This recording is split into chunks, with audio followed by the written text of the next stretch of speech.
विच store 2 का episode 3 आ गया है। मानती हूँ ये बहुत लेट है, उसके लिए आई एम सॉरी, बट ये ऑनगोइंग शो है तो जब ये आता है मैं तभी इसे एक्सप्लेन करती हूँ। तो उसके सभी शो आपको ऐसे ही मिलेंगे। तो जैसे जैसे एपिसोड आते जाएंगे मैं उन्हें एक्सप्लेन करती जाऊंगी। सो प्लीज थोड़ा वेट कर लेना और हमारे साथ बने रहना। तो चलो ड्रामा का एक्सप्लेनेशन शुरू करते हैं। इस एपिसोड के स्टार्ट में जीहू अपने लिए ब्रेकफास्ट बना रहा होता है कि उसे ली हिना के द्वारा कर्ज किया हुआ याद आता है। जीहू को उसने स्लैप किया था। जीहू उसे बोलता है कि कर्ज ऐसे ब्रेक होगा। हैना बोलती है हाँ। तो जीहू बोलता है मारने से पहले बोल तो देती। हैना बोलती है बोलने से दर्द कम हो जाता क्या। जीहू बोलता है फिर भी। तो वो बोलती है आज से हम बिजनेस पार्टनर हैं। जीहू बोलता है ब्लैकमेल करके कॉन्ट्रैक्ट साइन करवाया है तुमने। तो हैना बोलती है कि कुछ भी हो। फिर जीहू अपने लिए कॉफी बनाता है और फ्लैशबैक खत्म होता है। जीहू कॉफी लेकर किचन से बाहर आता है और आज कुछ भी बुरा नहीं हुआ है तो उसे कर्ज की फिक्र नहीं है। तभी वो देखता है कि सोफे पर हैना होती है और जीहू के हाथ से कॉफी लेकर पीती है। जीहू से पूछता है कि तुम घर में कैसे आई। तो वो बोलती है कि मैं विच हूँ, हवा में उड़कर आई हूँ, तुम भी ट्राई करना चाहोगी जीहू। तो जीहू बोलता है कि किसी के घर में ऐसे नहीं आते हैं। वो बोलती है डोर ओपन था इसीलिए आ गई, अब चलो नाश्ता हो गया हो तो। फिर जीहू पूछता है कि कहाँ पर। वो ऑलरेडी फिर चली जाती है। फिर हम देखते हैं वो दोनों एक स्टोर में जाते हैं। स्टोर में जाते ही एक वर्कर जीहू को साथ ले जाता है और जीहू को न्यू कपड़े देता है और उसे स्टाइलिंग करता है। फिर वो हैना से पूछता है क्या उसे भी कुछ चाहिए। तो वो नो थैंक्स बोल देती है। हैना और जीहू कॉफी शॉप में होते हैं। जीहू हैना को बोलता है तुम तो कुछ नहीं चाहिए था ना, फिर भी इतनी शॉपिंग की है।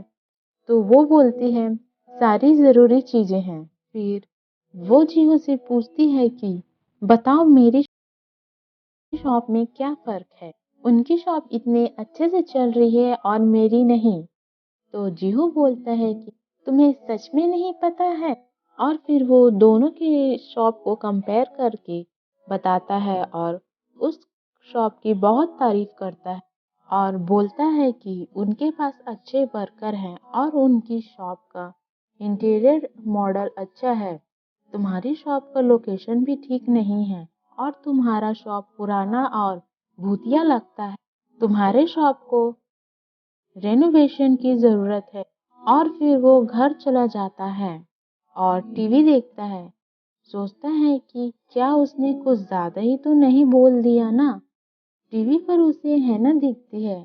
फिर वो हैना के शॉप को जाता है पर वो वहां नहीं होती है और शॉप भी क्लोज होती है।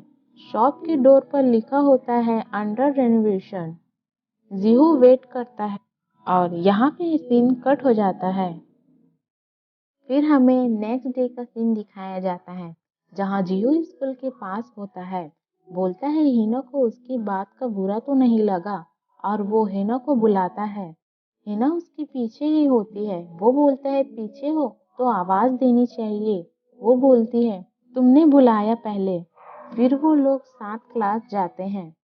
हैना दूसरे रूम में जाती है। जीहू उसके पीछे जाता है। हैना बोलती है कि यह अब से हमारा ऑफिस है। एक लड़का क्लास में आता है पर सॉरी मैं भूल गया था कि यह अब मेरी क्लास नहीं है बोलकर चला जाता है।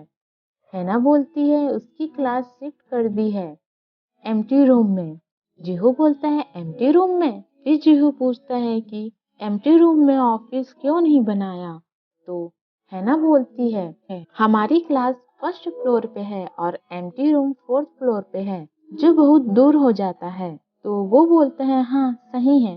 फिर हैना बोलती है बिजनेस के लिए हमें इनकी जरूरत है। और फिर हैना एक बोर्ड पर 3 लोगों का डिटेल लिखी होती है।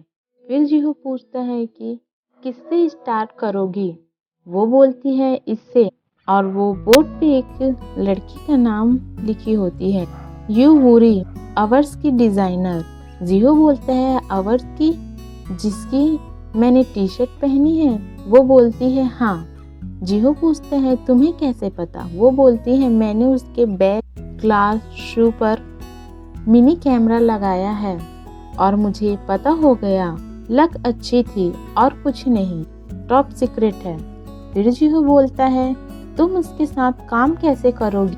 तो हैना बोलती है हमें उसकी वर्कशॉप पे जाकर उसकी न्यू डिज़ाइन चोरी करेंगे, वो उसे ब्लैकमेल करेगी। जिहो बोलता है हमें किसी के साथ ऐसा नहीं करना चाहिए। तो वो बोलती है कि मैं इंसान नहीं, और क्या हमारे पास कोई और प्लान? फिर नेक्स्ट सीन में वो लोग वूरी की वर्कशॉप के पास होते हैं और हैना जिहो से पूछती है 5 घंटे हो गए हैं और तुम्हारे पास अभी भी प्लान नहीं है। और फिर हैना वूरी की शॉप की लाइट ऑफ कर देती है। वूरी बाहर आती है, वो लोग फिर अंदर जाते हैं। हैना उसकी डिजाइन ले लेती है। जिहो बोलता है नहीं, ये सही नहीं है, और हैना के हाथ से पेपर खींचता है, पर वो पेपर नहीं छोड़ती है। तभी वहाँ वूरी आ जाती है। वो उनसे पूछती है कि वो लोग कैसे अंदर आए, वो उनको कैसे पता कि ऑर्स की वर्कशॉप यहाँ है। हैना बोलती है जब तुमने पकड़ ही लिया है तो झूठ का कोई फायदा नहीं है। वो बोलने ही वाली होती है। जिहो उसके पैर को हिट करता है और बोलता है कि हम भी ऑर्स के फैन हैं, इसीलिए यहाँ आए हैं। हमें नहीं पता है कि तुम यहाँ की डिजाइनर हो। फिर वो हंसने लगते हैं। फिर हैना वूरी को उसकी शॉप का कार्ड देती है और उसे हेल्प करने को बोलती है। जिहो और हैना वॉक कर रहे होते हैं। जिहो बोलता है कि वूरी के साथ कॉन्ट्रैक्ट तो तुमने साइन कर लिया और वो मान भी गए। फिर तभी जिहो को वूरी का मैसेज आता है। वूरी उसे अपना न्यू डिजाइन सेंड करती है। तभी उनको एक लड़का पूछता है कि तुम लोग इतनी रात को एक साथ क्या कर रहे हो? हिना और जिहो उसे देखकर चौंक जाते हैं, क्योंकि वूरी ने जो सैंपल भेजा था वैसा ही शर्ट वो लड़का पहना होता है। और वो लोग फिर शॉक होकर फोन में भेजे गए सैंपल को और उस लड़के को शर्ट को देखते हैं। और हमारा ये एपिसोड यहाँ पे खत्म होता है। नेक्स्ट एपिसोड में क्या होता है जानने के लिए हमारे साथ बने रहिए।